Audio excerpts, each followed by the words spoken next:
ऊपर तले माहे बाहर खोजा कईयों जन। इसमें बात ऊपर तले में आ गया कि सृष्टि के सभी इंसान, इन्हीं विद्वान ऋषि, ऊपर देवलोक के देवता, उसके परे सतलोक के भगवान, उसके भी परे निराकार मंडल में विराजमान नारायण भगवान, ईश्वर आदि पुरुष आदि नारायण उसी को ही कहा है। महाविष्णु भी उसी को कहा है। कईयों ने खोजा लेकिन वो ठिकाना अखंड कहाँ है, नहीं मिला।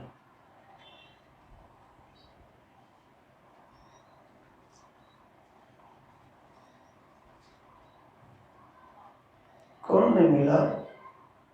जिसके लिए भगवान राम ने रामचरितमानस के पहले कांड बालकांड के दोहे 143 में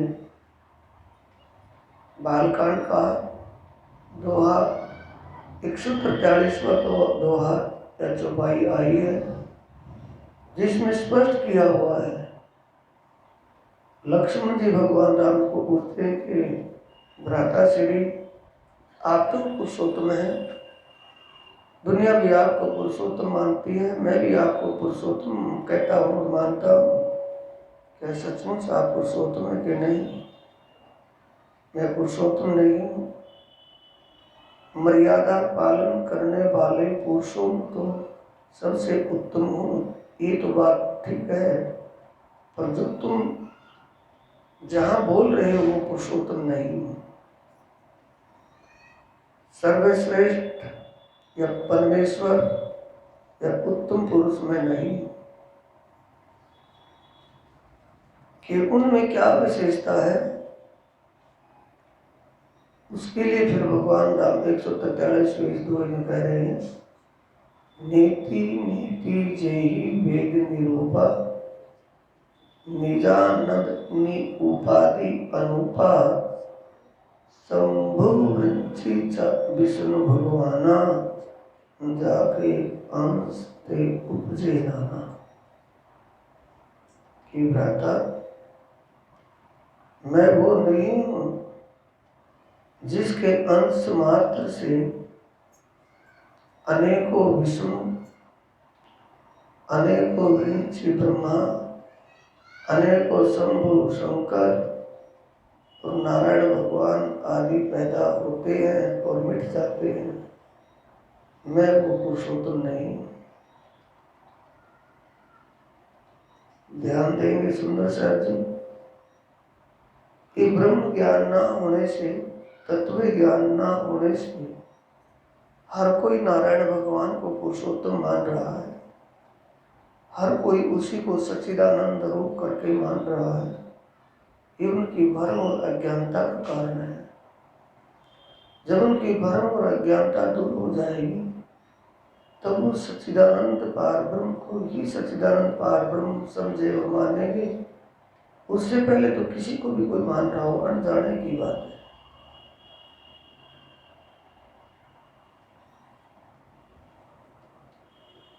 वेदों ने भी इसको नेति नेति कहा है। ने अति वो यहाँ नहीं है, ने इति वो यहाँ नहीं है। कौन?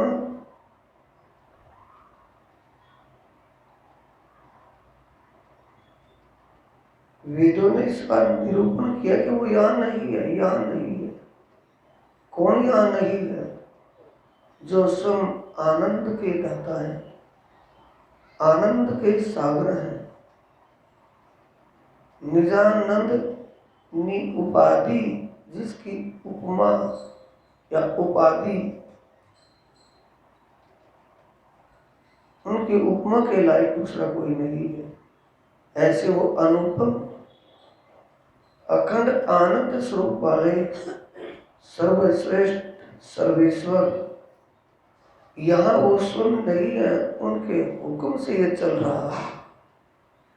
जिनके हुक्म की शक्ति से अनेकों ब्रह्मा, अनेकों शंकर, अनेकों विष्णु, अनेकों नारायण भगवान बनते हों, वो मैं नहीं।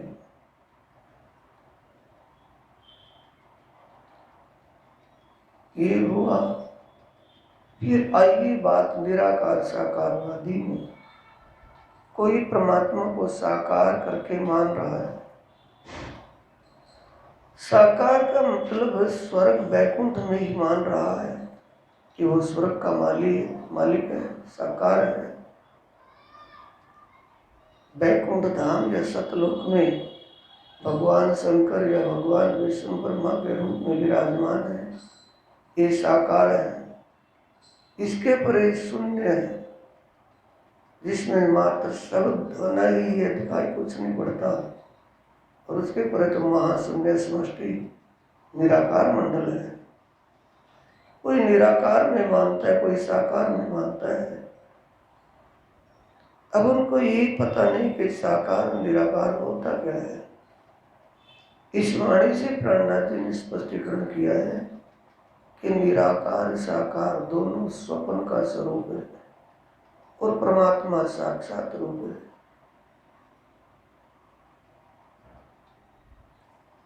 साक्षात जो सत्य स्वरूप है, कभी भी उसमें कोई फर्क नहीं आता। जगत क्यों है, निराकार बनता है और फिर साकार रूप में आ जाता है, साकार रूप में रहता है, फिर मिट जाता है, निराकार हो जाता है। इसलिए परमात्मा बढ़ने मिटने से बाहर है, परे है। साकार क्या चीज है सुंदर साहब जी?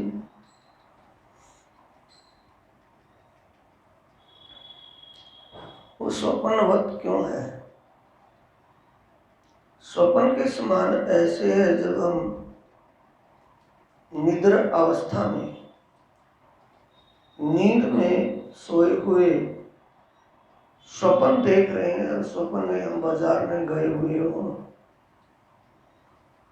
तो स्वप्न की स्थिति में कैसा लगता है? जैसे सचमुच में हम बाजार में आए हुए।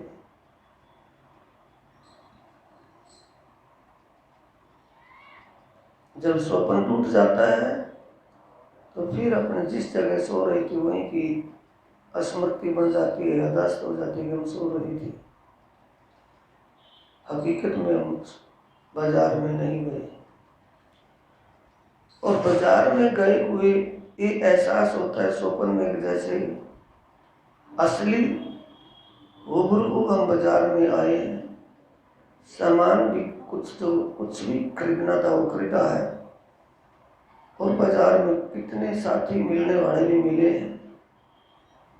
इस वक्त सिर्फ एहसास हो रहा है, सचमुच में ना तो शरीर गया वहाँ, ना जीव गया। शरीर अगर चारपाई से खड़ा हो जाएगा तो स्वप्न टूट जाएगा, और शरीर चारपाई पर ही रहे और जीव निकल करके चला जाए तो उस डेड बॉडी को कुछ भी दिखाई नहीं देगा।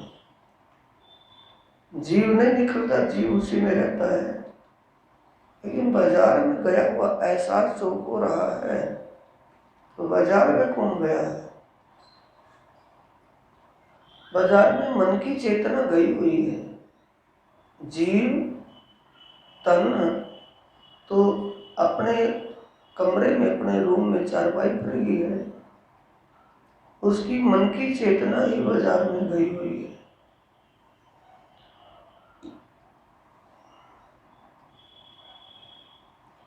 और बाजार जो उसको हुबहू उसी स्वरूप में दिखाई दे रहा है, वो उसका रूप साकार है। स्वप्न का बाजार है, असल का नहीं। असल का तो है, लेकिन नींद की बात है। नींद क्या है? भ्रम। भ्रम रूपी नींद में उसको एहसास हो रहा है, भ्रम नींद है, और वो एहसास होना उसका स्वप्न है। तो स्वप्न का बाजार साकार रूप में ऐसा ही एहसास हो रहा था कि जैसे सचमुच का वही बाजार है। उसका साकार रूप था। जब स्वप्न टूट गया तो वही बाजार का स्वरूप निराकार हो गया। साकार के बाजार को हम मन की आंखों से देख रहे थे, तन की आंखें तो बंद थी सोते वक्त। जब स्वप्न अच्छा सा कोई दिखाई दे रहा हो, जिसको हम अच्छा मान रहे हैं अपने हिसाब से, वो अच्छा लगने वाला स्वप्न जो देख रहे, और स्वप्न टूट गया तो वो साकार से निराकार हो गया। ऐसे स्वप्न को देखने की फिर इच्छा बनती है कि आगे क्या होगा, तो हम प्रयास करते हैं सेम वही हालात, वही स्थिति, उसी अवस्था में आ जाकर आंख बंद करके सोने का प्रयास करते हैं। अव्वल तो दोबारा नींद उठने के बाद नींद ही नहीं आएगी, और नींद आ गई तो सपना वो नहीं दिखाई देगा जो पहले देख रहे थे। सपना दिख भी गया तो कुछ और ही दिखाई देगा, वो पहले वाला सपना दिखाई नहीं देगा। तो स्वप्न टूटा है, स्वप्न खत्म हुआ है, वो साकार रूप था, और जब वो खत्म हो गया, स्वप्न टूट गया, तो क्या रूप हो गया? निराकार रूप हो गया। साकार और निराकार स्वप्न का था या असल के बाजार का था? बढ़ना मिटना जो हुआ वो स्वप्न के बाजार का था या असल मसल के बाजार का था? बढ़ना मिटना स्वप्न के बाजार का था। स्वप्न ही साकार हूबहू सेम टू सेम दिखाई दे रहा था, और वही निराकार रूप में आ गया। तो स्वप्न ही तो साकार था, स्वप्न ही निराकार हुआ है। अब जो मन की आंखों से देख रहे थे, अब आंखें खोले तो आंखों के सामने भी वो नहीं, और दोबारा आंख नीचे मन की आंखों से देखे तो मन की आंखों के सामने भी नहीं। जो आंखों से दिखाई दे उसे साक्षात अंजन कहते हैं, जो आंखों से दिखाई ना दे निरंजन कहा है। मन की आंखों से देख रहा था तो हूबहू सेम था, अब मन की आंखें से भी, बाह्य आंखों से भी नहीं और मन की आंखों से भी नहीं दिखाई दे रहा, तो क्या हो गया? निरंजन। अब वो 10 फुट के कमरे, 20 फुट के कमरे में जो हम लौटे हुए हैं, जहाँ कहाँ जिस भी जगह पर लौटे हुए हैं, और इतना बड़ा बाजार, भले ही वो एक लंबा चौड़ा हॉल हो, उसमें हम लौटे हुए हो, तो बाजार तो इतने बड़े, उस हॉल में इतना बड़ा बाजार तो नहीं आ सकता। तो वहाँ जब सपना टूट गया तो वहाँ कुछ भी शेष नहीं रहा। जब कोई भी तकसीम का सवाल निकाल लेंगे और शेष कुछ भी ना बचे तो क्या लिखेंगे नीचे? 0, शून्य। शेष क्या बच गया? शून्य। तो शून्य क्या हुआ है? स्वप्न हुआ या असल? स्वप्न का स्वरूप ही तो शून्य है, और स्वप्न का स्वरूप ही निरंजन है, स्वप्न का स्वरूप ही साकार है, और स्वप्न का स्वरूप ही निराकार है। साकार, निराकार, शून्य और निरंजन, ये साकार के रूप है या स्वप्न के स्वरूप है? विचारणीय प्रसंग है, थोड़ा सा बोल करके विचारिएगा। जो बाजार मिटा स्वप्न का था, दिख रहा था, स्वप्न में दिख रहा था, मन की आंखों से दिख रहा था, तन की आंखों से नहीं। जब स्वप्न टूट गया, कुछ भी दिखाई नहीं दिया, आंखें बंद करके कोशिश कर रहे हैं, तब भी उन मन की आंखों के सामने नहीं आ रहा। तन की आंखें खोले तो वहां भी नहीं आ रहा, तो वो क्या हो गया? निरंजन। और जो कुछ भी, इतना सारा कुछ दिख रहा था, कुछ भी दिखाई ना दे। चलो बाजार ना दिखे, कम से कम दोस्त तो दिखते दिखाई दे, जिससे बातें कर रहे थे, और दोस्त भी वहाँ नहीं है, दुकान बाजार कुछ भी नहीं है, तो शेष क्या बचा? शून्य। तो शून्य क्या हुआ है? स्वप्न का स्वरूप हुआ है। बाजार तो अपनी जगह झुका तो ही मिलेगा, लेकिन शून्य है वो स्वप्न का स्वरूप है। समझ गए ना? आज पहले दिन ही आपको कुछ मिल रहा है साथियों, पहली ही आपकी प्रेजेंटिंग में।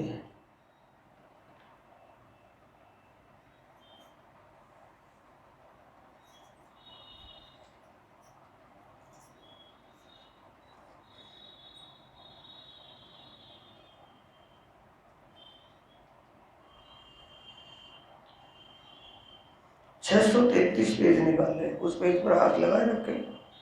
633 पेज है, 589 पर हाथ रखे।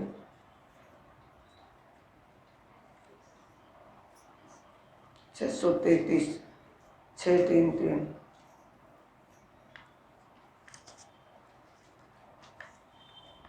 निकाल लिया। अकेले बैठा है, वो कहाँ गए? अच्छा, साइड में बैठ जाओ, शेर सिंह को बिठा ले बात में।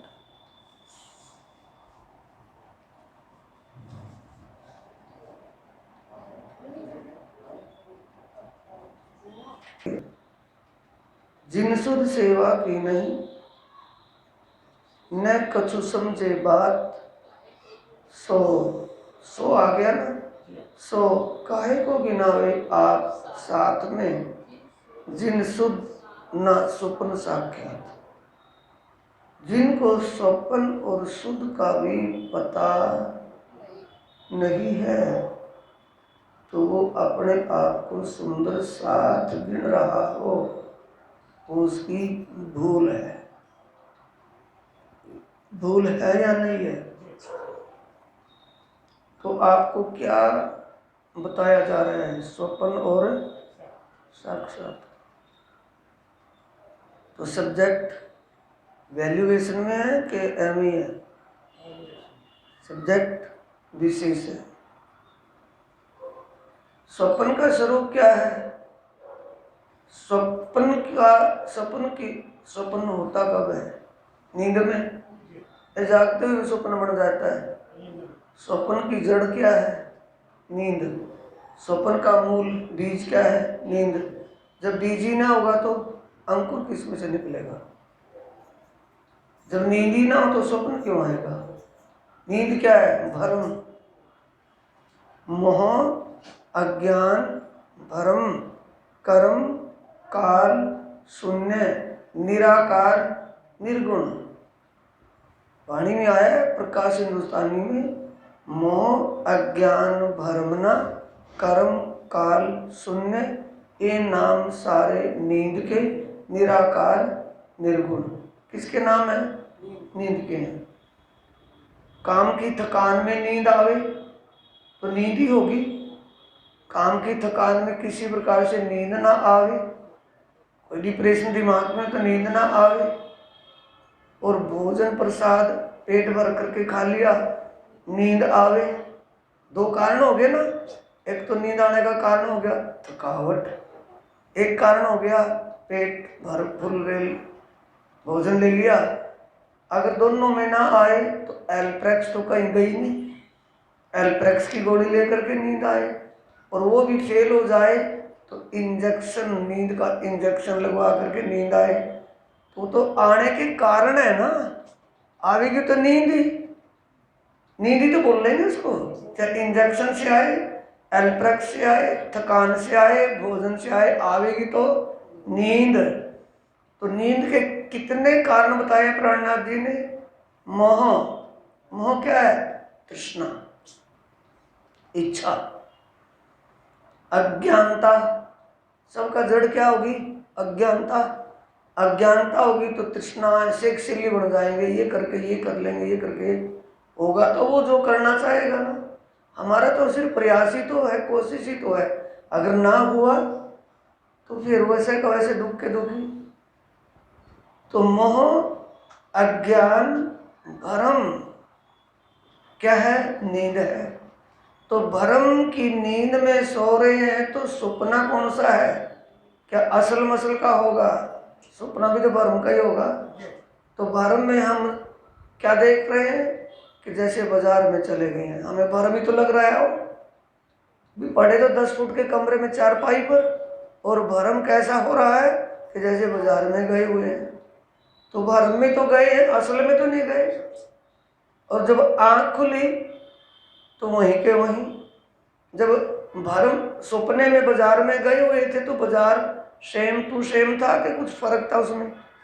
सेम वही था ना, जो सब दिन में देखते हैं, वही बाजार था, वही दुकानदार थे, वही यार दोस्त मिले वहाँ, वो सामान ले रहे थे।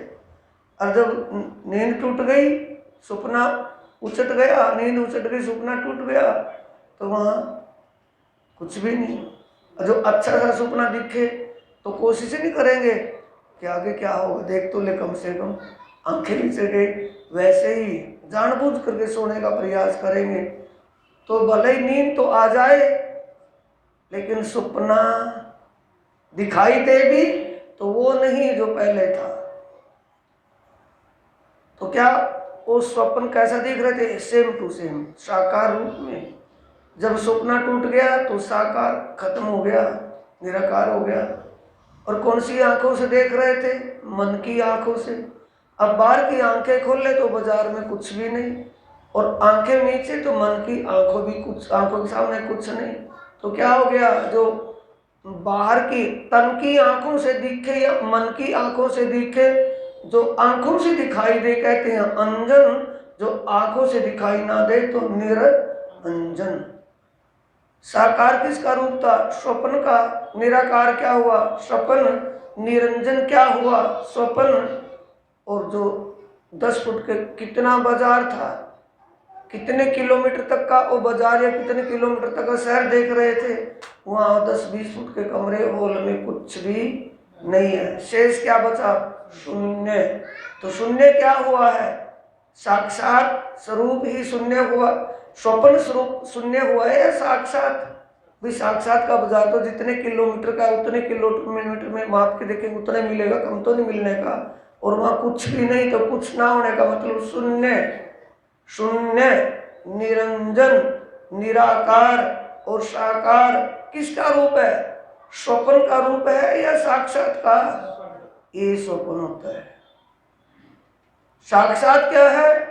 जिसमें रत्ती भर भी फर्क ना आए, सेम वैसे का वैसा जो है उसमें भी और अच्छा और न्यूनता ही दिखाई दे, कमी कुछ भी दिखाई ना दे, उसे कहते हैं साक्षात। जो ऐसा बढ़ मिट करके ऐसी स्थिति में आ जाए उसे कहते हैं स्वप्न। तो यहाँ क्या आया है?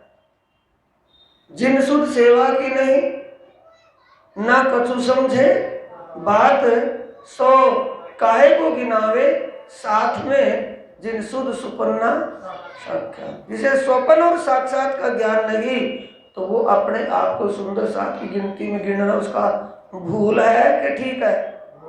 भूल है। जितने दिन तक वो अपने आप को सुंदर साथ में गिनता रहेगा उतना समय उसका व्यर्थ ही चला जाएगा।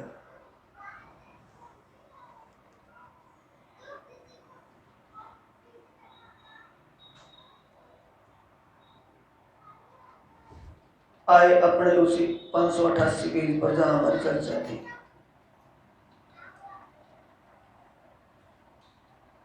आगे चौपाई नंबर 6 है, निराकार कासो कहिए निरंजन, क्यों व्यापक क्यों होशी फना, ऐता न कहा किन। किसी ने बताया ही नहीं कि निराकार क्या है, साकार क्या है, निरंजन क्या है, शून्य क्या है। किसी तो बात छोड़ो, नारायण को भी पता नहीं। तो आप अपनी समीक्षा किससे कर रहे हैं? यहाँ के विद्वान, दुनिया के ऋषि मुनि, दुनिया के सिद्ध, दुनिया के संत, दुनिया के भगवान, दुनिया के ईश्वर नारायण आदि। जब उनको पता नहीं तो आपको पता मिल रहा है, तो आपको पता क्यों मिल रहा है?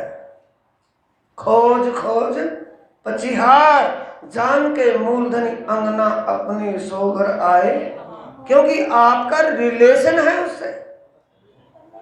जिससे आपका रिलेशन है वो आपको अपनी पहचान करवा रहा है कि मैं कौन हूं, दुनिया क्या है।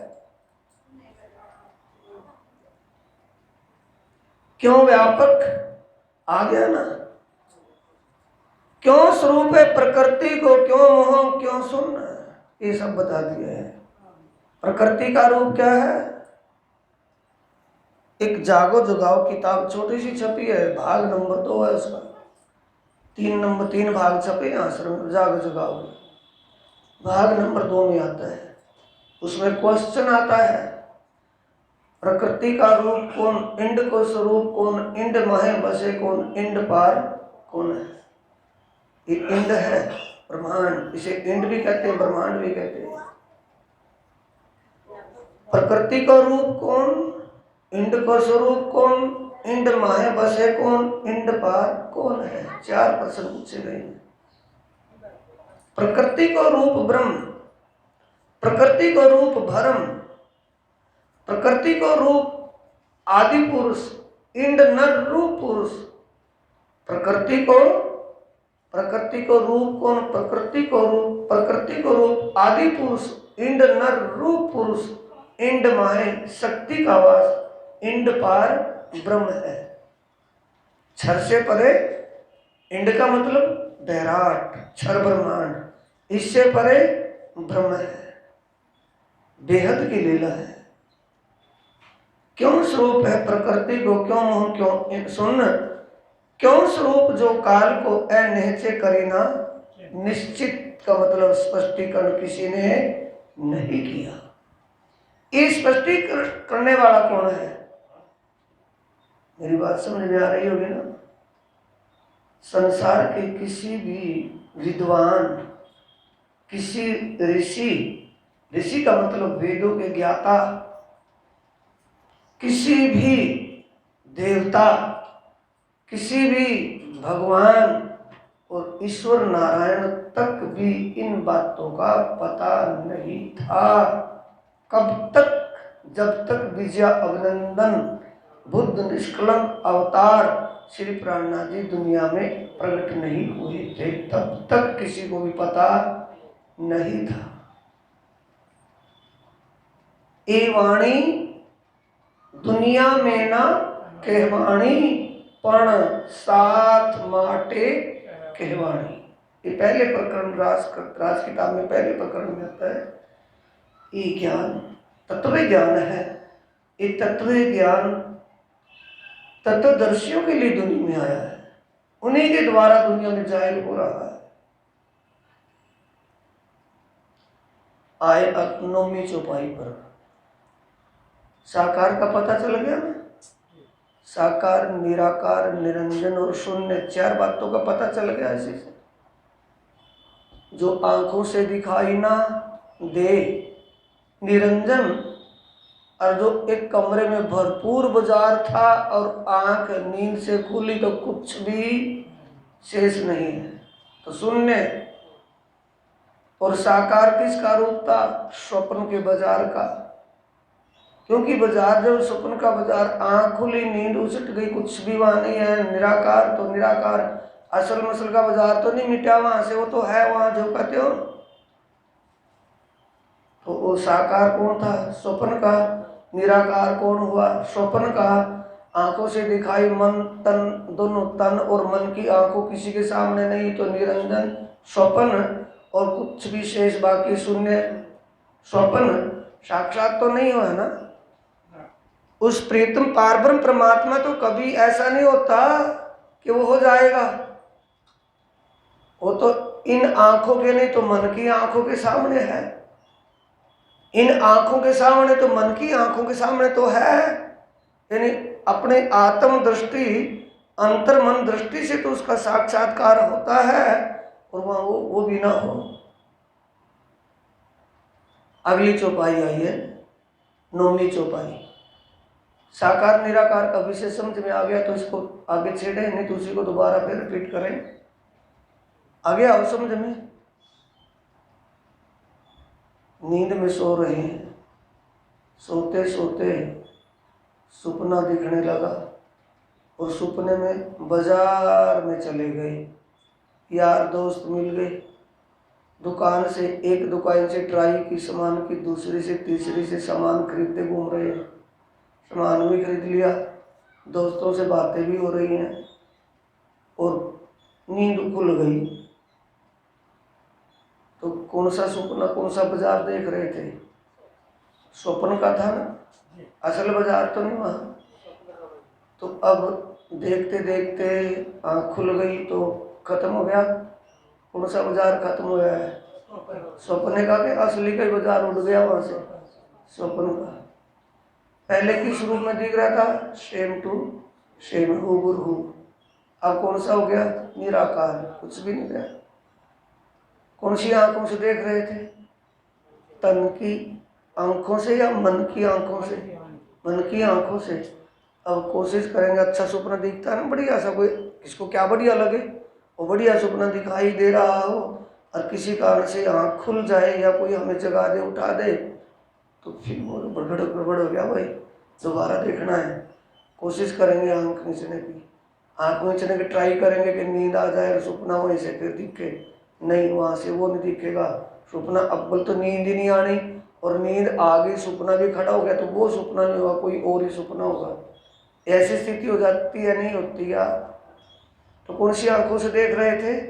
मन की। अब मन की आंखों के सामने भी नहीं, तन की आंखें खोली, इनसे भी नहीं, मन की आंखों से भी नहीं दिखाई दे रहा। जो आंखों से दिखाई ना दे क्या कहते हैं उसे? निरंजन। और इतना सारा सिस्टम दिख रहा था और कमरे में कुछ भी नहीं, तो शेष क्या बचा? शून्य। तो शून्य, निरंजन, निराकार, साकार स्वप्न का स्वरूप है या साक्षात का? स्वप्न। ये तो स्वप्न हो गया। और साक्षात क्या है? किसी भी समय, किसी भी पल, एक क्षण के लिए भी उसमें कोई अंतर ना आए, वो है साक्षात। ये नौवीं चौपाई देखेंगे। कौन स्वरूप है आत्मा, पर आत्म कहा क्यों भिन्न, शुद्ध ठोर ना स्वरूप की, ऐसन से भान्यो ना, ऐसन से किसी ने भी दूर तोड़ बन दी भाई। हुआ तो समझ गए ना बात, कि तोड़ भन कर दी। भानने का मतलब तोड़ना, भानने का मतलब दूर करना। शुद्ध ठोर ना स्वरूप की, असंशय भानो ना, ये संशय किसी ने भी नहीं मिटाया, किसी ने संशय दूर नहीं किया। कौन सा संशय दूर नहीं किया? कि आत्मा का क्या स्वरूप है। और आत्मा सो परमात्मा कहते हैं, तो पर आत्म से भिन्न कैसे है वो?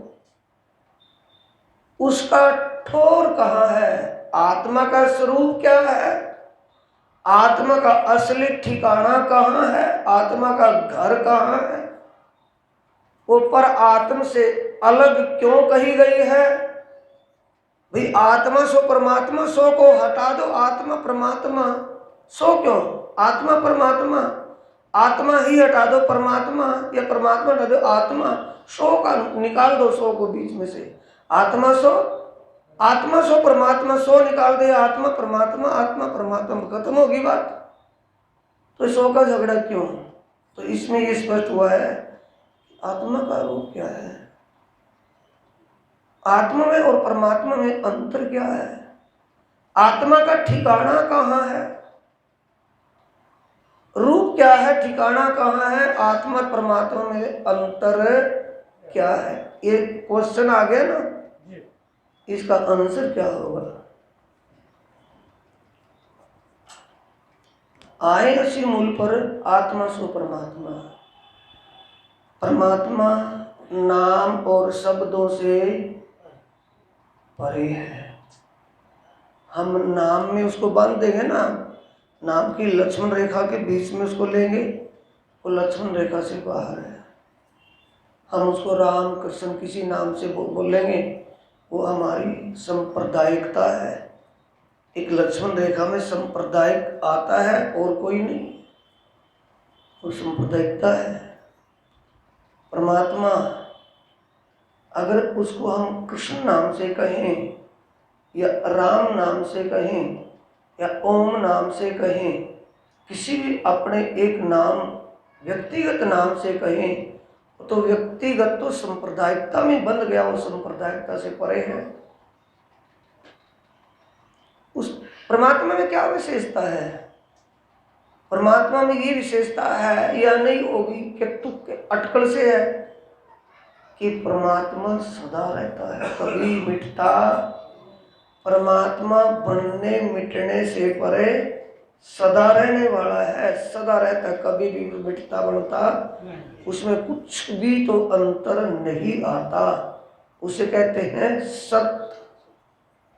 और जिसमें अंतर आता है वो है असत्य। हो गया ना? तो परमात्मा में तो कोई अंतर नहीं आता, बच्चा नहीं होता, जवान नहीं होता, बुढ़ा नहीं होता, शरीर नहीं छोड़ता, वो किशोर ही किशोर अवस्था में है।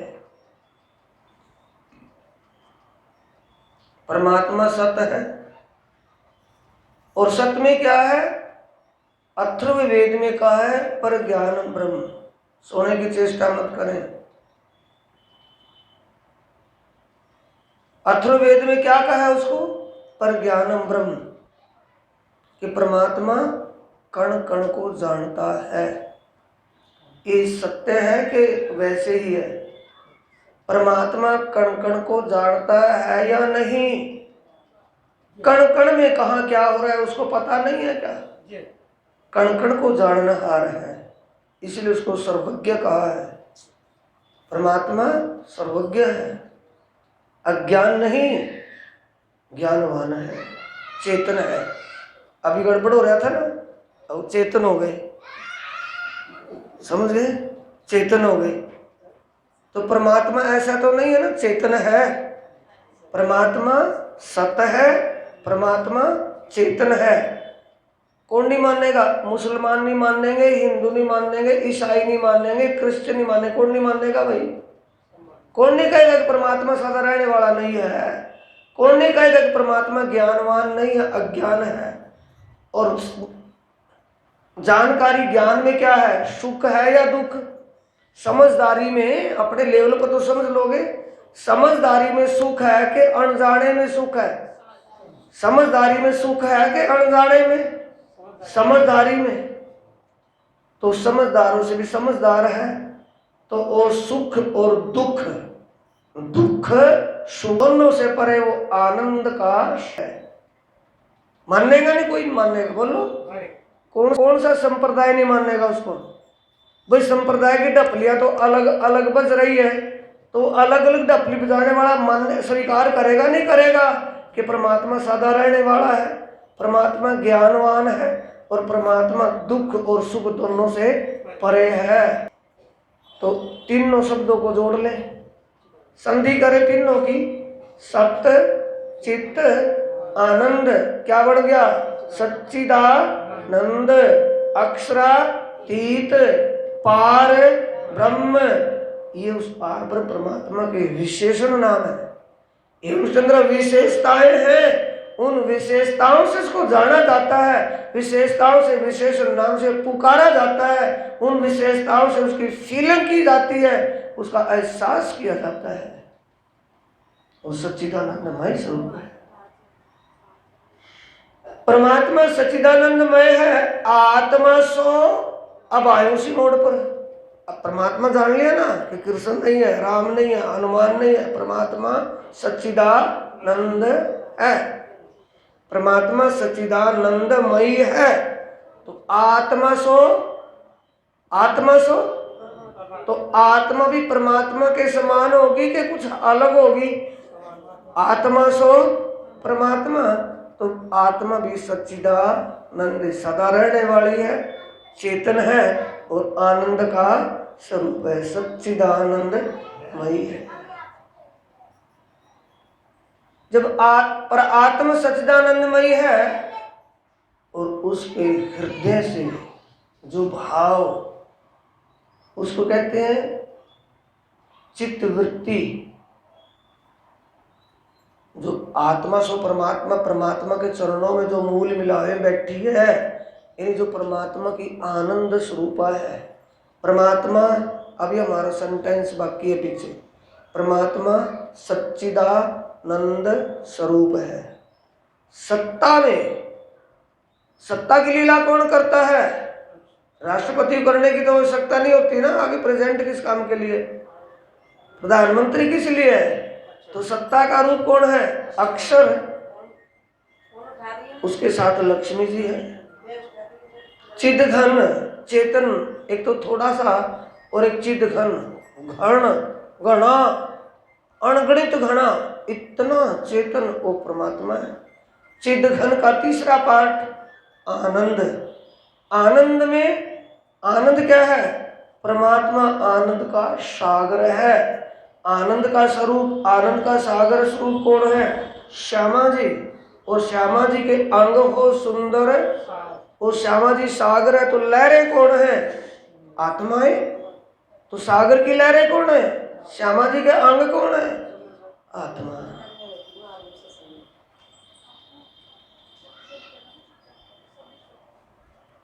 सच्चिदानंदमय स्वरूप है। आत्मा सच्चिदानंदमय है। तो इसमें क्या है? कौन स्वरूप है? आत्मा। क्या दिखाई दे? रूप की बात नहीं है। देख लो क्या लिखा है, मेरे को क्या देखना बताना है। स्वरूप लिखे है या रूप? रूप तो दिखाई देता है, स्वरूप दिखाई नहीं देता।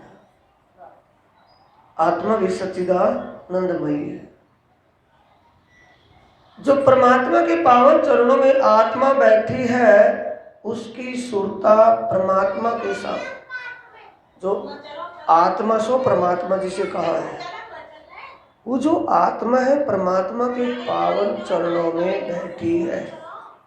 पावन चरणों में जो आत्मा बैठी है, उसकी दृष्टि परमात्मा की दृष्टि से जुड़ी हुई है।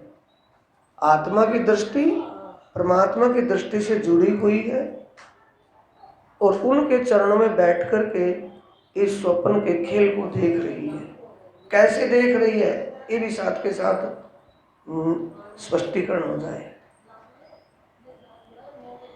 अरस की एक कंकरी उड़ावे 14 तबक। वाणी में कई जगह मिलेगा आपको लिखा हुआ, एक कंकरी उड़ावे।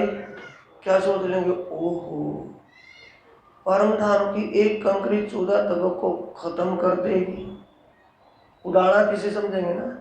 उड़ा दिया, गया। उड़ाने का मतलब है निस्तेज। जब सूर्य निकलता है बाहर, बड़ी फोक्स, बड़ी बड़ी मरकरी लाइटें अब अंधेरे में प्रकाश कर रही हो, और जब सूर्य निकलेगा,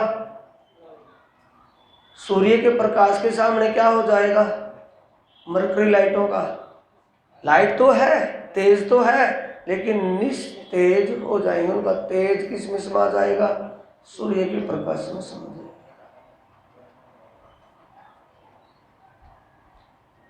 अगर आत्माओं का ध्यान डायरेक्ट इस खेल स्वप्न की तरफ आ जाए तो स्वप्न ही दिखाई नहीं। क्यों दिखाई देगा? कि जब वो जाग जाएंगी तो सपना नहीं रहेगा ना। नींद में तो सपना होगा। तो क्या हुआ है? आत्माओं को भ्रम हो गया। आत्मा कहाँ बैठी है? परमात्मा के चरणों में। उनको नींद कौन सी दी है? भ्रम की। भ्रम क्या किया? कि जैसे हम जो नींद में देखिए सुपन, यो उपजे हम ब्रज बधुजन। कैसा लगने लगा? जाके स्वप्न से में हम ब्रज की गोपियां बन गई। बैठे कहाँ और कहाँ लेने के देने पड़ गए। बाल बच्चे अचड़ कचड़ में फंस गए। आकर बैठे वहां है और फंस गए यहाँ। ये भ्रम है कि असल है? वो जो आत्मा परमात्मा के चरणों में बैठी है, वो गोपियां तो नहीं यहाँ, सिर्फ उनको लग ही तो रहा है ना। वो क्या है? भ्रम। अब यह चर्चा में बैठे हैं, कोई तो मजबूरन चलना ही पड़ गया और कोई बैठा जरूर है, लेकिन वहां शरीर ये कार्टून ही बैठा है, अंदर वाला वहां नहीं है। कहाँ है? उसमें लगा हुआ है जो दिमाग में आ गया कि यार अब तो ये करना था। वहां क्या होगा, क्या हो गया होगा, कैसे करना होगा। यहाँ क्या है, हाजिरी और माइंड। ऐसी आत्माओं की गति हुई है, बैठी तो पावन चरणों में है, और परमात्मा ने जादुई खेल कैसा किया, कैसा भरम का पर्दा सामने कर दिया कि नजरों से नजर मिली हुई है, और यहाँ ढूंढ रही है वो बालाजी में, यहाँ ढूंढ रही है माता के मंदिर में, यहाँ ढूंढ रही है और शनिदेव के यहाँ वो कादशी द्वादशी और बसंती में ढूंढ रही है। बैठा वहां है, सामने है, नजरों से नजर मिली हुई है, क्या झलक दे दी, स्वप्न की खेल की। इतने तो हुआ है बस, आया ना कोई गया। तो सुरता किसमें लगी हुई है, जो मजबूरी थी चले गए, जो बैठे हैं किसी कारण से, और यहाँ उनका ध्यान नहीं। बाद में क्या कहेंगे कि क्या क्या बताया था, जब जयकार होगा ना प्राणनाथ प्यारे की जय, तो तब चौंकेंगे, यार हो गया काम ये तो सारा ही, क्या क्या बताया था कि तू भी तो वही बैठा था। बैठा तो यार वही था, मेरी सुरता वहाँ कहीं और लगी हुई थी। तो सुरता यही है कि वो सुरता आई है, उनकी सुरता ही लगी हुई है कि सचमुच में सामने देख रही है। भाई हम यहाँ जागते जागते तो जागृत अवस्था में सपना तो नहीं बनता ना, या तो समझ लेंगे। तो जागृत हो गई, और जादू ही खेल, जादू का जो पर्दा सामने खड़ा किया वो हट गया, भरम का जो पर्दा परमात्मा ने आत्माओं के सामने खड़ा किया हुआ है वो पर्दा हट गया, तो पर्दा नसी सामने दिखाई देगा। तिनके ने पर्वत को ढका हुआ है, भरम के पर्दे में परमात्मा और आत्मिक ज्ञान उनके अंदर नहीं रहा। वो भरम हट जाएगा तो आत्मिक ज्ञान फिर खड़ा हो जाएगा कि हम कौन, हमारा कौन। आत्मा का स्वरूप क्या हो गया, शुद्ध साकार है और निराकार है। निराकार तो है कि उसका कोई रूप नहीं है, और साकार क्या, शुद्ध साकार है कि वो आत्मा और परमात्मा एक ही रूप है। दुनिया को इस विषय का पता अब भी नहीं है। जो इस ज्ञान के दायरे में आ गया, जिसको ये ज्ञान समझ में आ गया, मगज में आ गया, वो तो समझ गया कि तो ये खेल पर्दे का खेल है, भरम का पर्दा हुआ है। आत्मा का स्वरूप ये सुरता रूप। दूसरी बात, निराकार कैसे है और शुद्ध साकार कैसे।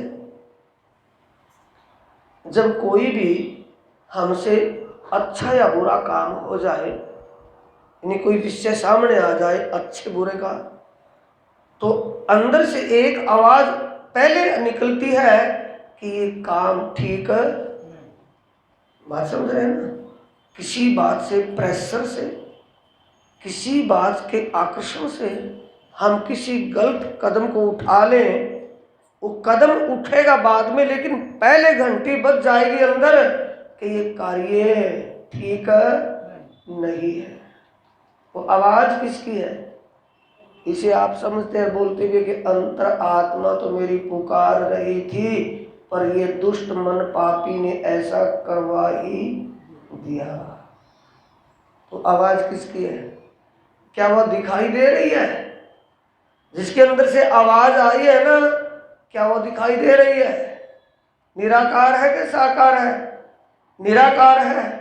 दुनिया बोल तो रही है, लेकिन सब्जेक्ट को पूर्ण रूप से समझ नहीं रही। देखने में वो निराकार है, लेकिन शुद्ध साकार है, क्योंकि वो परमात्मा का दिल स्वरूप है, हृदय स्वरूप है, परमात्मा की अर्धांग है, उनकी हृदय स्वरूप है, इसलिए वो शुद्ध साकार है और दुनिया की नजरों से वो निराकार है। कौन स्वरूप है आत्मा? पर आत्म कया क्यों भिन्न, पर आत्म से कैसे भिन्न है? समझ गए? पर आत्म कहाँ बैठी है? पर आत्म है कि परमात्मा है? देख लो, पढ़ करके देखो भाई, ऐसे नहीं काम चलेगा।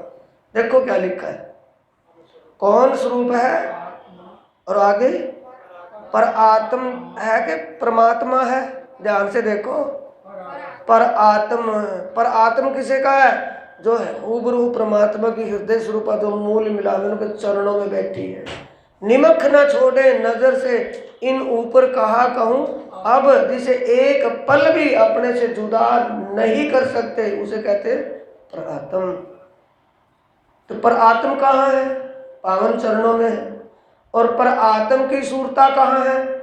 इस खेल में, तन में, जीव के ऊपर तन में, जिस तन में जीव है, यानी पर आत्म कहाँ है? परमात्मा के पावन चरणों में। और उसकी सूरता कहाँ है? तन के अंदर जीव के ऊपर बैठ करके इस लीला को देख रही है। सूरता, उसकी सूरता, उसकी चित्त वृत्ति, वो क्या है? आत्मा। पर आत्म वहां, उसकी सूरता, उसकी चित्त वृत्ति, उसकी वासना यहाँ, ये उसकी भिन्नता है। इस भिन्नता को किसने कहा? जिसने अपनी आत्मा को खेल दिखाया उसने ही कहा। संसार इस बात से अनभिज्ञ है। कैसे अनभिज्ञ है? कोई बात हो कि मेरी आत्मा बड़ी दुखी है, बस मुझे छेड़ना मत, मेरी आत्मा पहले ही से दुखी है, मेरी आत्मा इतनी दुखी है, ये शब्द जानकारी में बोलते हैं कि अनजाने में? क्योंकि आत्मा तो आनंद का स्वरूप है। आत्मा आनंद और दुख का मेल हो जाएगा कभी? जब आनंद में डूबे हुए हो, इतने आनंद में खोए हो, क्या तब दुखी हो जाएंगे? तुरंत दुखी होंगे तो आनंद चला जाएगा वहां से। एक ही रहेगा कि दोनों मिलजुल करके रह लेंगे? एक ही रहेगा।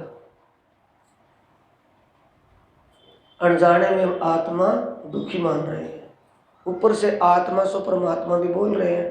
तो कैसे बोल रहे हैं? जैसे कि शराब भी बंदर को थोड़ी सी क्या दारू पिला दे, वो कैसे बकेगा? उल्ट पुल्ट बोलेगा ना, बोलेगा ये, क्योंकि स्टैंड नहीं है, बिना तली के लोटे हैं। ज्ञान हो जाएगा तो स्थिरता बन जाए, ज्ञान नहीं तो बिना तली के लोटे, कभी यूं रिड़क गए, कभी ऊँगे रिड़क गए, एक रहेगी। शुद्ध ठोर न स्वरूप की, ये कहाँ पर है? पता चल गया कहाँ पर है? परमात्मा के पावन परम धाम में है। स्वरूप कैसा है? सुरता, चित्त वृत्ति से यहाँ है, सुरता से यहाँ है, और रूप से वहाँ है। ए संशय भाइनो न कि संशय किसी ने दुनिया में दूर नहीं किया था। अब मिला कौन है? महामत सो गुरु पाइया। महामती इंद्रावती जी। महामत नाम उनका क्यों है? आएगा, प्रसंग खोल लेंगे अभी। इंद्रावती जी कह रही है मुझे कौन मिला है? गुरु नहीं, सतगुरु मिला है। गुरु मिला है तो पूर्ण मिला है, अधूरा लिखा है ना। महामत सो गुरु पाइया, जो करसी साफ, जिसने सब संशय को सफाया कर दिया, हर बात को बता दिया, हर बात को खोल दिया, ऐसा सतगुरु मिला है। देशी सुख नेचल, कौन सा सुख देगा? चलाएवान या ना चलने वाला?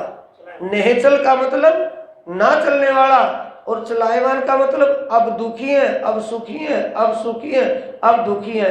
तो कौन सा सच्चा सुख देगा या झूठा? नेचल का मतलब अखंड, सदा रहने वाला सच्चा सुख कौन मिला है? गुरु मिला है। कौन मिला है? सच्चा गुरु मिला है, सतगुरु मिला है। और सतगुरु क्या देगा? अखंड सुख, जीव को अखंड सुख। देशी सुख नेचल ऐसी कबू ना करी, ऐसा कभी ना हुआ और ना कभी आगे होगा। ये तीन ब्रह्मांड हुए हैं जो अब ऐसे हुए ना होशी कब। इन तीनों में ब्रह्म लीला भई, ब्रज रास और जागनी कही। ये प्रसंग हमारा सेंटेंस यहाँ बेसुधी का चल रहा है। इस बेसुधी से ही आगे लिंक जुड़ रहा है अगले प्रसंग का, अगले चैप्टर, अगले प्रकरण का। रेहो दुनिया बावरी खोद जन्म। दुनिया के लोग इस अज्ञानता में अपने जन्म की, अपने जीवन की कीमत को नहीं, वैल्यू को नहीं समझ रहे। एक एक श्वास कितना कीमती है, यह जन्म का जन्म भी व्यर्थ जा रहा है।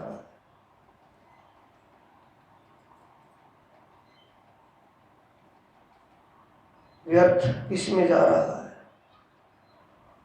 व्यर्थ में जा रहा है। अभी व्यर्थ जाता हुआ दिखाई नहीं दे रहा। जब श्वास आखिरी आएगी तब पता चलेगा।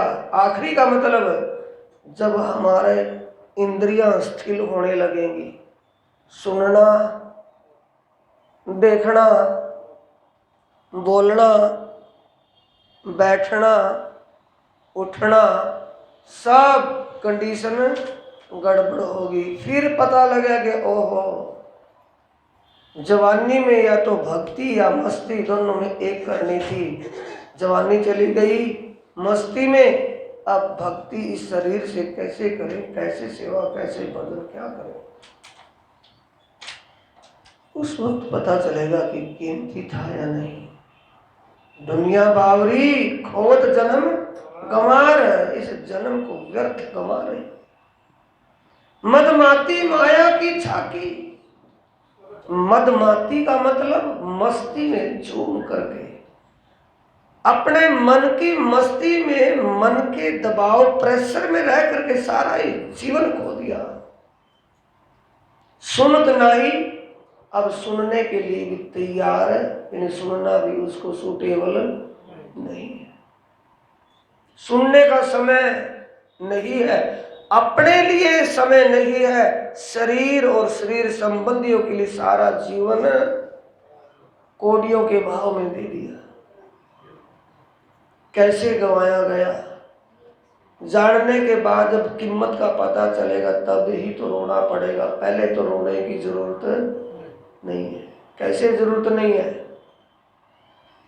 एक किसान सागर के बाहर दूर दूर तक खेती नहीं होती, क्योंकि सागर दूर तक अफान लेता है। एक किसान की जमीन सागर के किनारे ही थी, थोड़ी दूरी पर। जब बरसात होती थी तब वो उसमें खेती बिजाई कर देता था। बरसात में नमी होती थी ना जमीन में, तो नमी में वो फसल के मौसम के अनुसार फसल बिजाई कर देता था। जब फसल पक कर के तैयार होती थी तो सागर उफान दे देता था। सागर उफान देगा, सागर उफान आएगा ना तो पानी लहरों में कितनी दूर तक चला जाएगा, कई कई किलोमीटर तक तहस नहस सारा समेट देगा, तो फसल खत्म हो जाती थी। बड़ा दुखी हो गया, बहुत दुखी हो गया। जैसे गांव नगरी में महात्मा जी कोई सच्चे संत थे, आज के नहीं, उस समय के संत। साधु संत को क्या मानते थे? भगवान का रूप। अब भेष बिगाड़ा, डिमकाए दुनिया ले डुमाई, डिमकाए दुनिया ले डिबोई, भेष बिगाड़ियो बैराग। आज का बैराग का भेष तो बिगाड़ दिया इन आडम्बरियों ने। लेकिन उस समय की बात, संत महात्मा के चरणों में आकर के प्रार्थना की, गुरुजी मैं बहुत दुखी हूँ, मेहनत पूरी करता हूँ लेकिन मेहनत का फल ऐसे बर्बाद हो जाता है। गुरुजी ने कहा कि भाई ये बर्बादी तेरी अनजाने में हो रही है, तू समझ ले बर्बादी नहीं होगी। कि बताओ गुरुजी क्या उपाय है? कि जब बरसात होगी तब खेती की बिजाई मत करना, जब सागर उफान लेवे और उफान लेकर उसका पानी वापस सागर में सिमटे, उस टाइम बिजाई करना। उस समय में जो रबी या खरीफ, यानी उसमें जो मौसम हो उस मौसम के अनुकूल वही फसल बिजाई कर देना और तेरी खेती पूर्ण रूप से परिपक्व होगी। पर खेती की सुरक्षा जानवरों से करना, क्योंकि उस वक्त बेमौसमी फसल होगी ना, तेरे फसल को जानवर खाने के प्रयास करेंगे, उनसे बचा लेना। कि ठीक है गुरुजी ऐसा ही करूँगा। सागर ने उफान लिया, उसकी जमीन से भी आगे तक पानी चला गया, तो क्या हो गया? प्रलय हो गया। जमीन बताऊ आई तो उसने उसमें बाजरा बो दिया कि थोड़े समय में तैयार हो जाएगा। बाजरा होता है ना, बाजरा बो दिया कि थोड़े समय में तैयार हो जाएगा। अब बाजरा बिजाई तो जैसे उफान आया तो सागर में से, सागर में क्या है? हीरे पन्ने जवाहरात कहाँ से निकलते हैं? सागर से निकलते हैं ना। तो एक 9 करोड़ी लालों का घड़ा भरा हुआ अंदर से आया और बाहर उस जिम्मेदार की खेती जमीन तक चला गया, रिड़कता रिड़कता। और जैसे वापिस पानी आया और रेत आगे से वापिस लौटे ना, जिस रेत को धिका करके आगे ले गया और रेत पानी के साथ घुलकर वापिस आया, तो घड़े के ऊपर से रेत ढक गया। सागर में से कहाँ गया? किसान की उसमें जमीन बताओ आई, तो उसने बिजाई के लिए हल जोता, तो वो घड़ा नीचे से निकल गया। तो क्या देखा कि गोल गोल पत्थर है, गोल गोल पत्थरों का घड़ा भरा हुआ। क्यों? ये तो काम तो देगा, चलो कोई बात नहीं। उस घड़े को अपने खेत के कोने में दबा दिया कि बाजरा बोया है, जब फसल पक जाएगी गुलेल के साथ जानवरों को हटाऊंगा तो गोल गोल अच्छे काम करेंगे। जब बाजरे की फसल पक गई, तैयार हो गई और चिड़िया उस बाजरे को चुगने लगी, और फिर गुलेल से वो गढ़े बढ़िया बढ़िया गोल गोल है ना, साफ सुथरे, वो गोल गोल गुलेल में लिए और ठड़ाई दिशी खान दिया।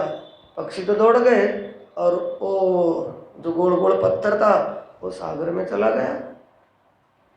फसल पक गई, सिर्फ एक ही उसमें वो गोल गोल पत्थर बचा, बाकी सारे खर्च गए। अनाज की फसल तैयार होगी, पक गई, काट करके उसको अपने घर में ले आया।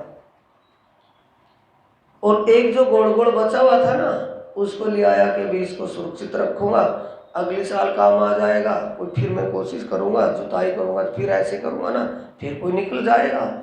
उस गोल गोल को अपने धर्म पत्नी को दे दिया कि इसको सुरक्षित रख दे। अब घर में नाज तो हो गया, नाज इतना हो गया कि 10 घर भी छक ले उसमें, अपनी तो बात ही नहीं। अब नाज के साथ नाज फिक्का कै दिन खाएंगे? 2 दिन 4 दिन तो फिक्का बाजरे की रोटी बनाई है, बाजरा उबाला खा लिया, लेकिन कब तक चले? तो विचार आया कि कम से कम नमक के दाने तो लिया मैं, इसमें खिचड़ी में घेर लेंगे, खा लेंगे, नमक पीस करके रोटी बदल कर खा लेंगे। अब नमक लाए तो काहे का लाए? तो किसान की धर्म पत्नी ने विचार किया कि मेरे घर में गोल गोल पत्थर तो रखा है, ऐसा कोई भी साई लोग होते हैं ना, जिनके पास जो संपन्न रूप से होते हैं, वो क्या सोचते हैं? अपने मन की खुशी के लिए शो पीस बना लेते हैं ना, शोकेस, और शोकेस में कुछ कुछ रख लेते हैं। तो वो पत्थर चमकीला कितना था कि उसमें से तरंगे निकलती थी। रेड स्टोन, लाल रंग का पत्थर है, उसमें से तरंगे निकलती हैं। इधर उस जिम्मेदार की मिसिज ने कहा कि शायद वो दुकान वाला इसको शोरूम अपने शोकेस में रखने के लिए अच्छा लगेगा, उसको देखने में अच्छा लगता था, उसको अच्छा लगेगा, नमक ही तो देना, इसके बदले कुछ ना कुछ 1-2 मुट्ठी नमक ही तो दे ही देगा। वो लेकर के दुकान पर गई और कहा भैया मेरे को नमक दे, नमक की जरूरत है, नमक दे भैया। कि कितने पैसे का? कि पैसे तो है नहीं भैया। और कैसे दूँ? एक मेरे पास पत्थर है, इस पत्थर के बदले जो देना है वो दे दे। कि पत्थर के बदले के कहाँ है? कि दिखाइए कि ये पत्थर है, इस पत्थर के बदले यहाँ। अच्छा यूँ काम कर, नमक ही चाहिए ना? कि हाँ नमक, आप घर चले जाओ, मैं नमक भेज दूंगा। वो गोल पत्थर लेकर के तो रख लिया। अब विचार करता है कि यार इसका बदला करना है, तो बदले में क्या दूं? उसने जितना भी सामान घर में चाहिए ना, वो तो सिर्फ नमक लेने के लिए गई थी। घी, तेल, हल्दी, जीरा, सब छोंक, अनाज, दाल, आटा, सब सामान भरपूर रूप से लोड करवा करके गाड़ी में घर भेज दिया। अब जिम्मेदार आया, देखा कि मैंने तो बाजरा ही उगाया था, या तो सारा ही सामान रखा है, चीनी की भी बोरियों पे बोरियां रखी है, घी के भी कनस्तर रखे हैं, इतना सारा सामान कहाँ से आ गया? अपनी धर्मपत्नी से पूछा ये सामान कहाँ से आया, कि मैं नमक लेने के लिए गई थी दुकानदार से, उसने भेजा है। तो जिम्मेदार की बुद्धि बैक गियर लग गया कि जिम्मेदार की बुद्धि में मन कहाँ दौड़ता है, नेगेटिव कि पॉजिटिव। मन की सोच नेगेटिव है कि पॉजिटिव? नेगेटिव सोचता है ना।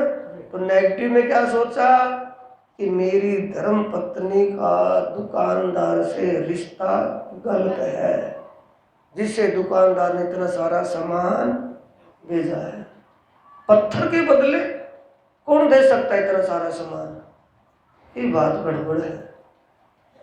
गुस्से में लाल पीला होकर के दुकानदार के पास गया कि भैया तूने हमारे घर सामान भेजा है? कि जनाब हाँ भेजा है। कि क्यों भेजा है, क्या तेरी हमारी कोई रिश्तेदारी है? वो देख गया कि वो इसके त्योर बदले हुए हैं। कि नहीं जनाब, रिश्तेदारी नहीं है, मैंने आपकी किसी चीज के बदले दिया है। कि वो चीज कौन सी है, जल्दी बता। अब चीज क्या दी थी? पत्थर।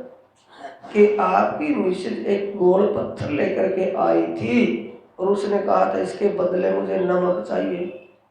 और बदले की बात नमक में वैसे भी दे सकता था जरूरत में, लेकिन बदले की बात जब कि इसके बदले चाहिए, तो मैंने उसके बदले में जो भेजा है अभी तक उस पत्थर का बदला पूरा नहीं हुआ। ये मेरी दुकान में जितना भी सामान रखा है समेत दुकान के, और जितनी मेरी प्रॉपर्टी है वो प्रॉपर्टी और दुकान और ये सामान भी उतने का नहीं जितने का तुम्हारा पत्थर है। तब कीमत कहाँ से मिली? किसकी दुकान पर जाकर के वैल्यूएशन का पता चला? जोरी की दुकान। पारखी था ना सेठ, तो देख लिया कि 9 करोड़ी लाल और ये नमक लेने के लिए आ गए इसका, कि वो तो बेशकीमती पत्थर था, वो पत्थर नहीं था। तब एक घड़ा भरा हुआ सारा इस सागर में फेंक दिया। अब सागर में ढूंढ लेगा वो, मिल जाएगा सागर में पड़ा हुआ, ढूंढ लेगा नहीं। अब रोएगा क्या हंसेगा? जिसका घड़े का घड़ा ही घुमाया गया हो, रोवेगा क्या हंसेगा? वो किसान नहीं, किसान हम ही तो हैं। हमारा घड़ा ये शरीर श्वासों की पूंजी लेकर के आया है कि दे करके आया है? श्वासों की पूंजी लेकर के आया है, और श्वास एक एक गुलेल में रख करके सारे किसमें गिर दिए? इस भव सागर में डाल दिए। एक भी पत्थर से काम नहीं लिया, सिर्फ एक पत्थर बचा हुआ है। यानी अब से आगे का जो जीवन बचा हुआ है उसमें तो अपने लिए कुछ कर ले, उसको तो ना गवा दे। ये दुनिया ऐसे मद मस्ती में, अनजाने में, भूल में अपने बेशकीमती जीवन को, जिसको 84 लाख योनियों में भुगतने के बाद 84 लाख बार नरकों में जाकर के एक बार ये योनि मिली है, और जिसमें विवेक और बुद्धि हमें मिला है, विवेकशील बुद्धि मिली है, इसका उपयोग ना किया गया तो हमारा जीवन निष्फल ही है, कुछ मिलने वाला नहीं। अगली चौपाई पढ़े। सुनत नहीं पुकार तो आलिया, अपनी छाया सो आप विभूति। किसमें विचलित है? अपनी छाया से, अपने आप अपनी छाया में बंधे हुए हैं कि किसी और में है? जैसे हम चले जा रहे हो, ऊपर धूप, सूरज की धूप पड़ी हुई हो और हमारी छाया हमारे साथ साथ चल रही है, ऊपर चंद्रमा की चांदनी का प्रकाश हो और चांदनी रात में हम चले जा रहे हो, या फोक्स लाइट पड़ी हो उसकी छाया उसके लाइट में जा रहे हैं, तो परछाई हमारी है किसी और की है? तो हमारी परछाई क्या है? इस तन के तन संबंधी हमारी परछाई है कि या कोई और है? इस तन के जो तन संबंधी है वो हमारी परछाई है, अपनी छाया में बंधे हुए हैं कि किसी और में? कि बड़े वाले की जॉब लगवा दो, छोटे वाले को पढ़ा दो, लड़की की शादी कर दो, किस में बंधे हुए हैं? अपनी छाया में बंधे हुए हैं। अपनी छाया सो आप विभूति बल खोए चली हार, अपना आत्म बल छोड़ करके किसके अधीन है? मन के अधीन है। क्या जिस लड़की को परमात्मा ने यहाँ जन्म दिया हो, जिस लड़के को यहाँ जन्म दिया हो, क्या उसके ठेकेदार हम हैं या वो जन्म देने वाला विधाता है? जिस विधाता ने उसको यहाँ भेजा है उसका ठेकेदार वो होगा कि हम ठेकेदार होंगे? एक ठेकेदारी जो ले रखी है यही हमारी गड़बड़ है, इसी से हम अपनी छाया में बंधे पड़े हैं। और जब ये सोच ले कि जितना हमारा फर्ज है अपना पूरा करते रहे, आगे जिसके भाग्य में जैसा होगा वैसा उसको होगा, तो डिप्रेशन खत्म हो जाएगी कि फिर भी बनी रहेगी? डिप्रेशन खत्म हो जाएगी। आग बिना जलत, बिना आग के जल रहे हैं किसमें?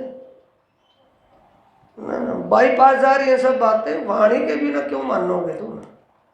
पहला पेज खोल लेंगे राज किताब में, शुरू का पेज जहाँ से राज किताब शुरू होती है। आपने राज को तो बड़ा पढ़ा है ना, अब पता चला है ना राज का। राज ही पढ़वाया आपसे, दूसरा तो पढ़ने को दिया ही नहीं। राज की पहली चौपाई, हवे पहला मोर जल्ले कुंबात, तेता दुख रूपी दिन रात, दावा नल बले कई भांत, तेणी केटली कहूं ये दावा नल आग क्या है? दो लकड़ी होती है ना, जहाँ बांस घिणका हो, जहाँ जंगल, और लकड़ी के ऊपर टैले के ऊपर टैला रगड़ करता हो, वो चिंगारी जलती है बुझ जाती है, जलती और बुझती है। ऐसी आग कौन सी लगी हुई है? आग बिना जलता अंग में, अंग का मतलब है हृदय, गुजराती में से रूधा भी कहते हैं और अंग भी कहते हैं। आग में बिना दिखाई देने वाली आग है कि दिखने वाली है? कौन सी है? तृष्णा। ईर्ष्या और तृष्णा रूपी आग में हम बाईपास, क्यों बाईपास भी नजदीक है ना, बाईपास हो जाती है पास में। तृष्णा, इच्छा अपने आप बढ़ती है कि पड़ोसी आकर के कान में कहता है कि तू ये सोच ले? अपने आप बढ़ती है। जो हम जैसा कर रहे हैं वैसा हो रहा, पड़ोसी का हमसे आगे जा रहा हो, उसकी ईर्ष्या अपने आप बढ़ती है। क्यों कहता है कि तू मेरी ईर्ष्या कर? एक ईर्ष्या और तृष्णा रूपी आग है कि दूसरी है? आग बिना जलता अंग में अपने आप अपने हृदय में जल रहे हैं। हृदय के अंदर जो आग, दिल में आग लगी है, कौन सी है? तृष्णा और ईर्ष्या रूपी आग है कि कोई दूसरी आग है? तिल्ली खींच करके अंदर लगाई है किसी ने, कौन सी आग है? तृष्णा और ईर्ष्या रूपी आग, जलन। ईर्ष्या तो समझे हो ना, ईर्ष्या, किसी से ईर्ष्या हो जाए, यार ऐसे हम इतना मर गए, थक गए करते करते, वो आगे क्यों? उसकी फोर व्हीलर है, उसका ये है, उसका ये है, उसके आगे होता रहे। देख पराई चौपड़ी क्यों ललचाया जी? ध्यान से देख पराई चौपड़ी, चुपड़ी चुटाई है ना, और हमारी रुखी है। देख पराई चौपड़ी क्यों ललचाया जी, रूखी सूखी खा करके ऊपर से पानी पी। तो किस में जलते हैं? ईर्ष्या और तृष्णा रूपी आग में। जलबल होत अंगार, एक तो जल गया, थोड़ी सी आग लगी तो बुझ गई, एक जल करके और सारा ही अपना पाक हो गया, अंगारा बन गया। लकड़ी का पीस है ना, लोहे का पीस है, और आग में चला गया तो अंगारा बन जाएगा कि लकड़ी का रूप रहेगा? अंगारा बना। अपने आप बने हुए हैं कि किसी ने बनाए हैं? ये गति अपनी हुई किसके कारण? अज्ञानता के कारण। सत्य शब्द को कोई ना चीने, सुने हृदय नहीं सभा। सच्ची बात को कोई मानने को तैयार है, सुनने को भी तैयार नहीं। मानना तो हर एक बात है। सुने हृदय नहीं संभार, सुन भी गया तो उस पर विश्वास है। सच्ची बात को पहले तो सुनने के लिए कोई तैयार नहीं, और सुन ली तो उस पर विश्वास करने को तैयार नहीं। समझे साथ जो आपको देखे प्राणादि कहते मैं आम की बात नहीं कह रहा। जो अपने आप को बड़े सिद्ध मानते हैं और समझे सुलझे मानते हैं, मैं उनकी बात कह रहा हूं, किसी आम की बात नहीं। जो अपने आप को एक साध संत महात्मा मानते हैं, मैं ऐसे साध संत महात्माओं की बात कह रहा हूं, आम इंसान की बात नहीं। समझे साध जो आपको देखे तामे बड़ी अंधार, उनके अंदर हृदय में अंधकार अज्ञान और भ्रम का अंधेरा इतना घोर अंधेरा है कि उसका जिक्र कहां तक करूं।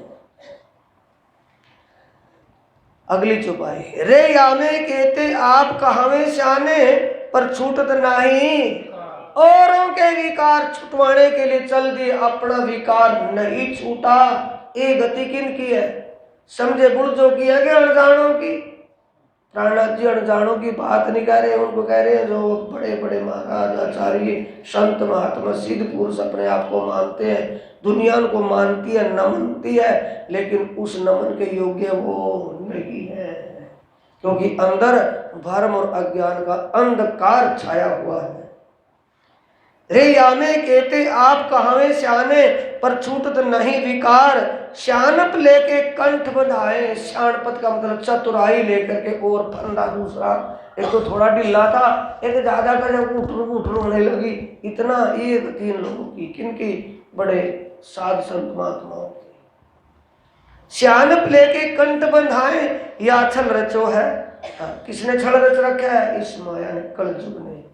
माया ने ऐसी गति की हुई है कि बड़े बड़े सिद्ध साध महंत आचार्य भी इस फंदे में ऐसे फंदे, क्यों से में? ईर्ष्या और तृष्णा रूपी आग में, या तृष्णा और ईर्ष्या रूपी के फंदे में ऐसे फंदे हुए हैं कि वो समझते कि हम छूट गए। छूटे नहीं, अभी तो बंधे हैं, अभी छूटे नहीं, अभी शुरुआत है, बंद रहे हैं, जकड़ते। जैसे काबला होता है ना, थोड़ा चाबी से कसेंगे, थोड़ा लूज रह जाएगा, अगर पन्ना लगा करके कसेंगे तो टाइट होता चला जाएगा। वो समझते कि छूट गए, नहीं, अभी तो शुरुआत है।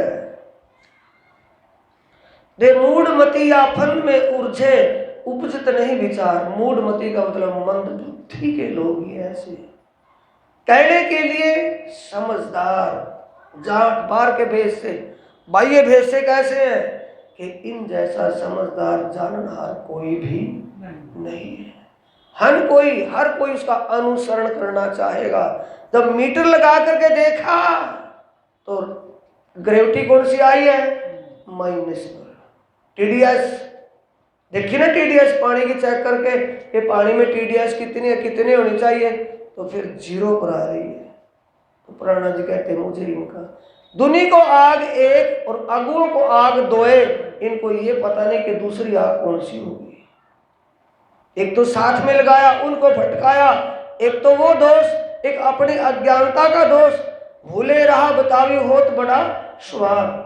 भूले को रास्ता बताए तो सबसे बड़ा पुण्य है, और भूले को और भटकाए तो सबसे बड़ा पाप है। रे मूढ़मती आफंद में ऊर्जे, उपजत नहीं विचार। आप ना चीने घर ना सूझे, ना लखे रचन हार। ना अपने आप की पहचान, ना अपने कर्मों को देखना हो क्या रहा है। आप ना चीने, घर ना सूझे कि मेरा असली घर कहाँ है, मैं हूं कौन, मेरा कर्तव्य क्या है।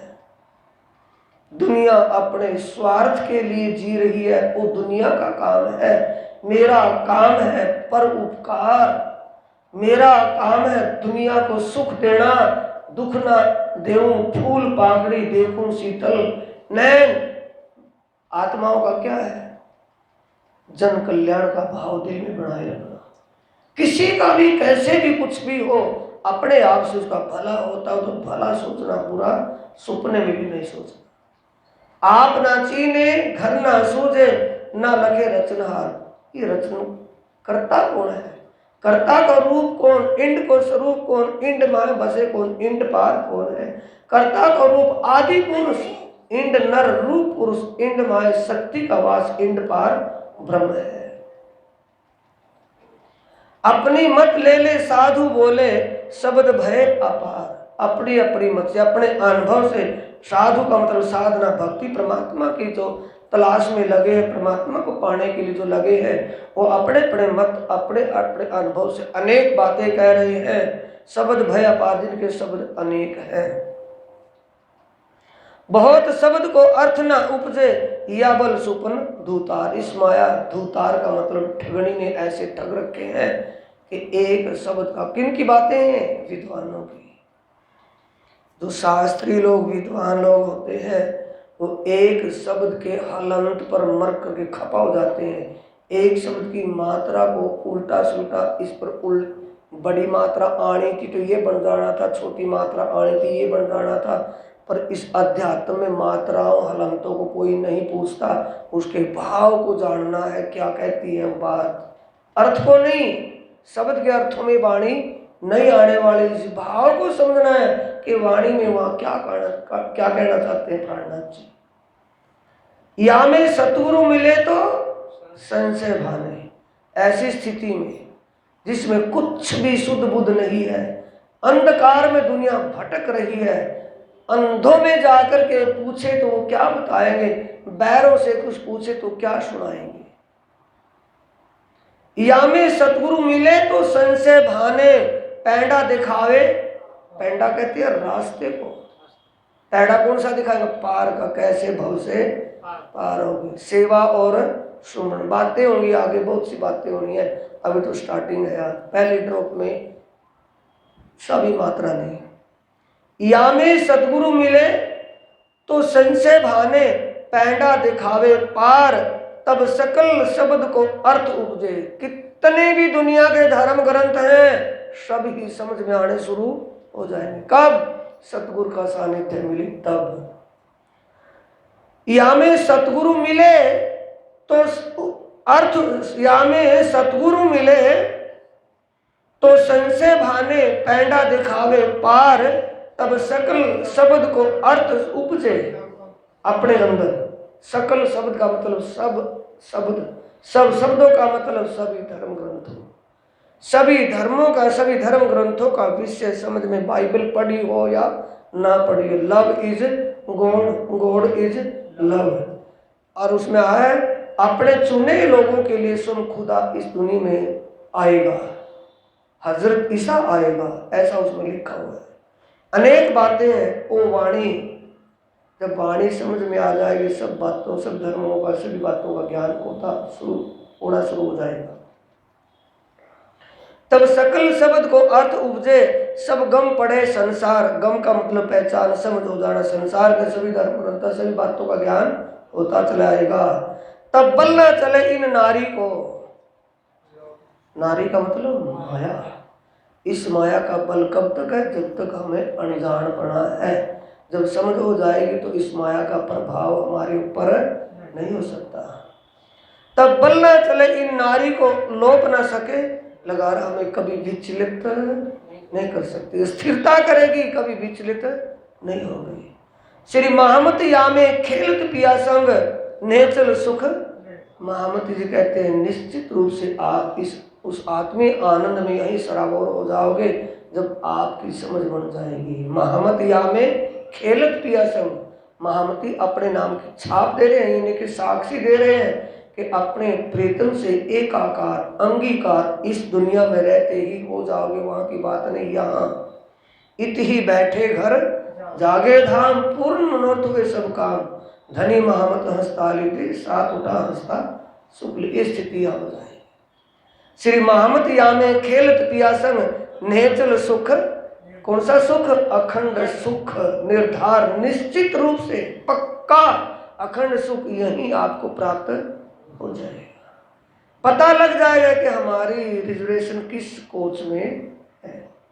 बोलो श्री प्राणनाथ प्यारे की, सतगुरु महाराज की। चौपाई दोहराएंगे सर्वसा। तब बलना चले इन नारी को, लोप ना सके लगार। श्री महामत या में खेला संग,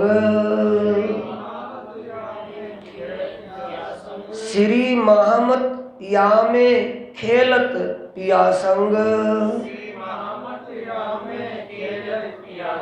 नेहचल सुख निर्धार, नेहचल सुख निर्धार, नेहचल सुख निर्धार। बोलो श्रीनाथ प्यारे की जय, श्री सतगुरु महाराज की प्रणाम।